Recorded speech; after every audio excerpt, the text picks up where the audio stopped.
태양이 떠오르면서 유카탄 반도의 나무와 늪, 거대한 식물들을 비추고 있습니다.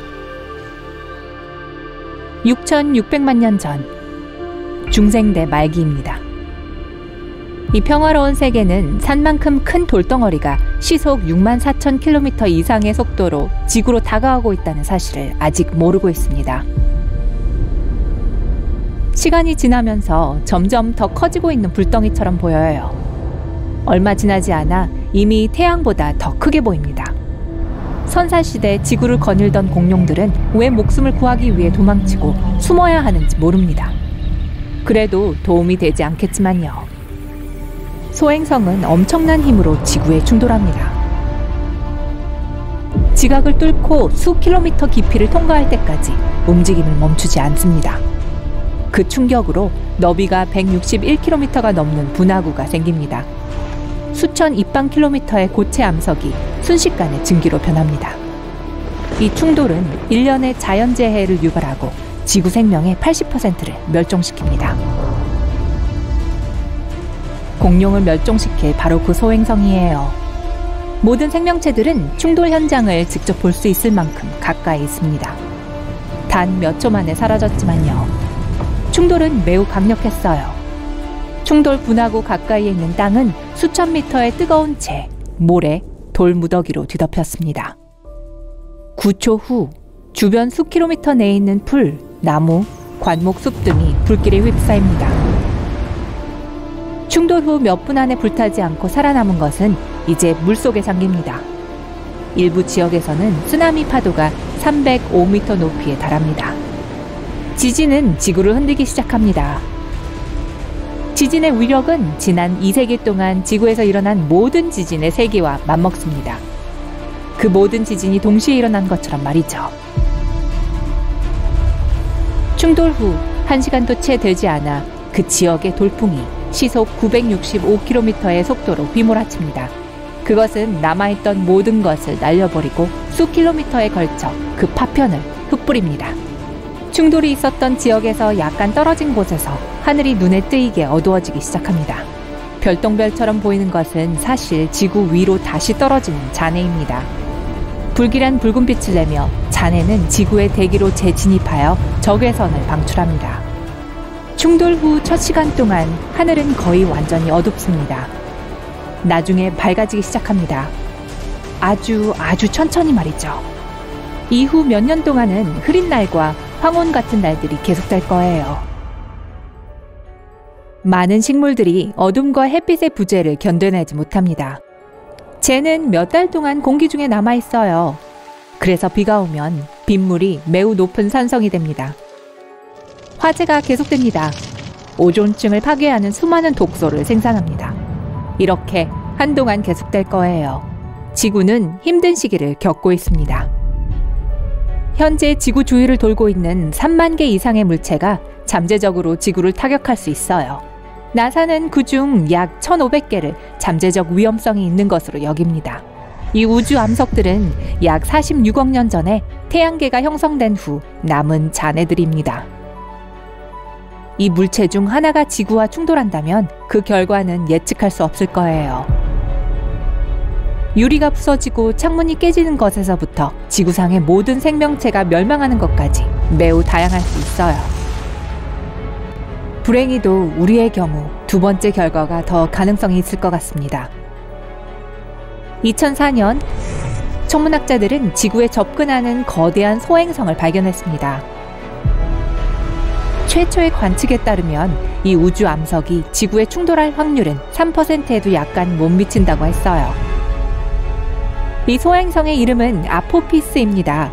직경 335m 이상의 무게는 약 2천만 톤입니다.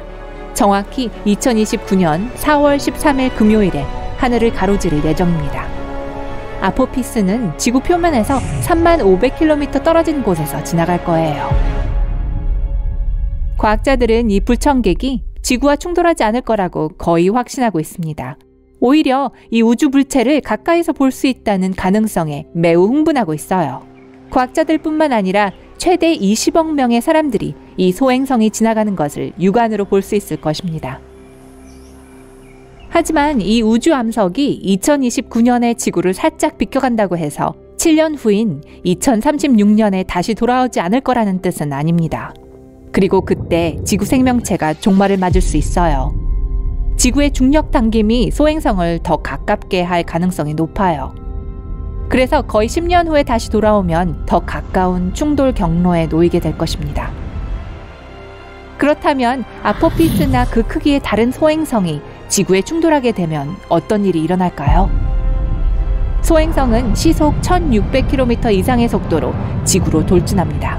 그 거대한 크기 때문에 공기 마찰이 이 침입자의 속도를 늦출 수는 없을 거예요. 지구의 지각이 마침내 소행성을 멈추게 할 거예요. 그 충격은 소행성 자체뿐만 아니라 지구 지각의 거대한 부분을 증기로 변하게 할 것입니다. 충돌은 분화구에서 수 킬로미터 떨어진 철근 콘크리트 건물까지도 납작하게 만들 거예요. 만약 소행성이 바다에 떨어진다면 해일이 수백 미터 이를 것입니다. 근처의 해안선을 깨끗이 밀어버릴 거예요. 어떤 잔해들은 너무 빨리 움직여서 대기를 떠나 지구 궤도를 돌기 시작할 겁니다. 하지만 대부분의 잔해들은 다시 지구로 비처럼 내릴 거예요. 오븐처럼 뜨거워질 때까지 대기를 가열할 것입니다. 산불은 전 세계로 퍼질 거예요. 지하로 피하지 않은 것은 모두 순식간에 익어버릴 겁니다. 그러고 나서 1년, 아니 더 오랜 시간 동안 지구는 소행성이 6천만 년 전에 충돌한 후와 똑같은 모습이 될 거예요. 재, 그을음, 사라진 햇빛, 우울한 곳이겠죠. 그런데 2015년에 천문학자들은 369m 폭의 소행성이 지구와 놀랄 정도로 가까운 거리를 통과하기 불과 3주 전에야 그것을 발견했습니다. 만약 그 진로가 조금 달랐더라면 사람들이 충돌을 막고 목숨을 구할 시간은 없었을 거예요. 만약 비슷한 크기의 소행성이 지구로 향한다면 우리는 파멸을 맞을 거라는 뜻인가요? 걱정하지 마세요. 사람들은 여전히 생존할 기회가 있을 거예요. 한 가지 예로 우주선을 이용하여 우주에서 온 방문객을 진로에서 밀어낼 수 있습니다. 아니면 어떤 방식으로 산산조각이 날 수도 있어요. 과학자들은 또한 집중된 태양광을 이용해서 그 물체의 속도를 늦출 수 있을 거예요. 아니면 중력 트랙터로 끌어내릴 수 있을지도 몰라요. 이것은 우주에 있는 물체를 직접 접촉하지 않고 영향을 미칠 수 있는 이론상의 우주선입니다. 공상과학 영화에서 거대한 소행성이 종종 지구에 갑자기 나타나 천문학자들을 당황하게 합니다. 무서운 속도로 지구를 향해 돌진하고 충돌하기 불과 몇 주 혹은 며칠 전에 발견되곤 하죠. 현실에서는 과학자들이 지구 주변 지역의 거의 모든 큰 물체들을 끊임없이 관찰하고 있습니다. 그것은 피할 수 없는 상황이 발생하기 전에 충분히 무슨 조치를 취할 시간이 있다는 뜻입니다. 과학자들이 단기간에 준비할 수 있는 3가지 유형의 미션이 있습니다. 타입 제로는 무거운 우주선이 한 가지 목표를 가지고 침입자를 향해 돌진해서 진로에서 벗어나게 하는 것입니다. 이 경우 천문학자들은 이미 이용 가능한 정보에 의존해야 합니다. 타입 1 미션에는 정찰대가 필요합니다. 우주 암석에 대한 더 자세한 정보를 얻기 위해 먼저 발사될 거예요. 그런 후에야 메인 우주선이 발사될 것입니다. 좀 더 정확한 정보가 있다면 그 여정은 훨씬 더 효과적이 될 거예요. 만약 과학자들이 타입 2 미션을 선택한다면 정찰대와 작은 우주선을 동시에 보낼 것입니다. 우주선은 소행성을 궤도에서 약간 벗어나게 할 거예요. 그러면 정찰대가 필요한 모든 정보를 수집할 겁니다. 이 데이터를 바탕으로 우주선은 더 미세하게 조정된 방법으로 소행성을 다시 밀어냄으로써 작업을 마무리할 거예요. 만약 이 방법 중 어느 것도 효과가 없다면 사람들은 지하 깊숙이 들어가거나 해저에 대피소를 지을 수 있을 겁니다. 하지만 이 경우 우리는 적어도 수십 년 동안 생존할 수 있도록 도와줄 에너지의 원천을 찾아야 합니다. 게다가 공기와 물을 신선하게 유지할 수 있는 생명 유지 시스템을 만들어야 할 거예요. 현재로서는 현실성이 없어 보이지만 또 하나의 방법은 우주로 가는 것입니다. 지구 표면 위 약 1931km로 낮은 지구 궤도는 피해야 할 거예요. 충돌로 인해 위로 날아오르는 잔해는 이 높이에 쉽게 도달할 수 있거든요. 그러면 우리에게는 아마도 2가지 선택권이 남을 거예요.